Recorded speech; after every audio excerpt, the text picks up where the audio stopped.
When I was younger, I was so excited to get the 8 gifts. We'd get a gift every night. We were super lucky, very blessed. And, the older that I've gotten, it's really changed for me because, from a young age, I didn't really understand really what was important in life. And you're just so excited about the gifts. And now that I'm older, Hanukkah has become way less about getting gifts. It's just more about spending time with family. And, the older that I've gotten, the more I've realized that the best gift you can give someone is your time and being a good sister or a good daughter, a good friend. And so for me personally, I would rather get a gift that's really sentimental and sweet rather than something that's really extravagant and expensive, because I think that somebody spending time and doing something that's really thoughtful is way more meaningful than anything else.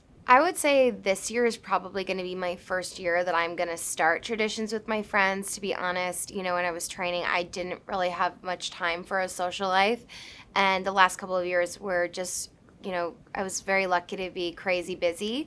And so now I'm really trying to figure out more balance. So, I just actually had my first Friendsgiving and I hosted it, which was really fun.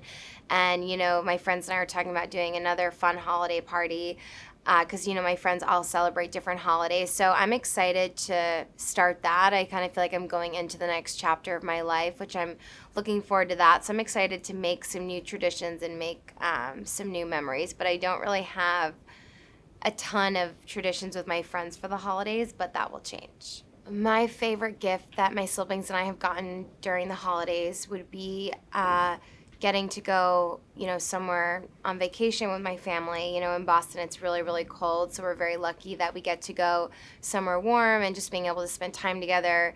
I always like to play fun games, so sometimes when we're away, we play board games. I love playing Monopoly. I'm very competitive, so it's really fun. And just being able to spend time together. I like to turn my phone off for the whole entire time that we're there. It's really nice just to kind of unplug and to really be as present as possible. So that's really what I look forward to.